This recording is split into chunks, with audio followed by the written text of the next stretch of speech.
time has expired, and I turn to the gentleman from Tennessee, Mr. DesJarlais, and recognize him for 5 minutes. Thank you, Mr. Chairman. Thank you, Secretary, for being here today.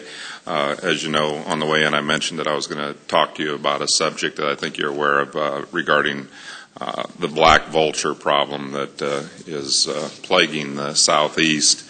I had received a letter from Representative Mike Sparks from Rutherford County just a couple of days ago.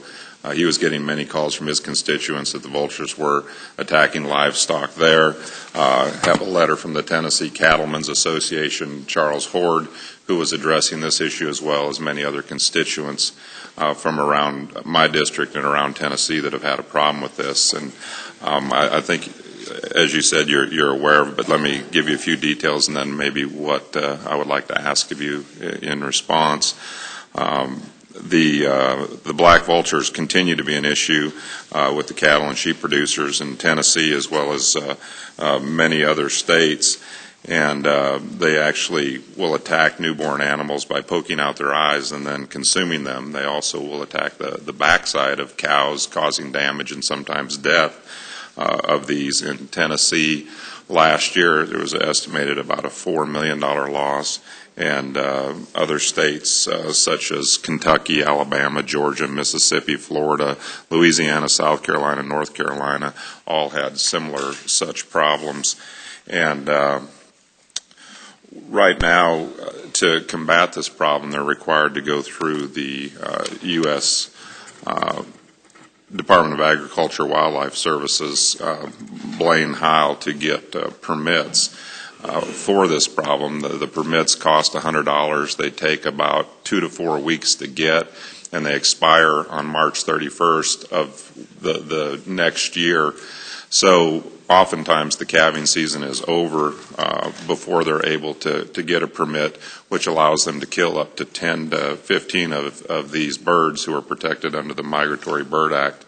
And they've tried fireworks, shooting in the air. They're a pretty adaptable bird. It scares them away temporarily, but they come back.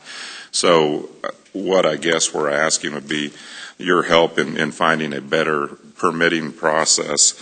The Tennessee Cattlemen's Association would like to recommend that the U.S. Fish and Wildlife Service begin an online permit process that would permit, so that the permit would be good for a 3-year period. And that would save producers both time and money of applying for the permit each year, and help with the issue of producers having to wait before they can take action against the black vultures. And the Cattlemen's Association also recommends the Department of Interior begin studying why there has been such an increase in black vulture attacks and consider issuing a depredation order that would allow for the reduction of black vulture populations similar to those issued for blackbirds and Canadian geese. So at any rate, and also there's a suggestion, why should there be a $100 fee for this application? Is there anything that you could do to help on this issue, or would you be willing to work with us if we reached out? Congressman, I'll be happy to convey the concerns that you've expressed about the Interior Department's Fish and Wildlife Service operation of the permitting. The online suggestion is a good one, and that's something that I would certainly convey to Secretary Jewell. I will say that our Wildlife Services portion of APHIS is working with producers to try to give them tips on ways to address this predator issue, providing technical assistance to help them control the problem, as well as assisting them in the filling out of and accessing these permits. We'll obviously continue to do that, but we will certainly convey the concerns that you've expressed here today. I appreciate your time. Thanks for listening. I yield back. Gentleman yields back his time. The chair turns to the gentleman.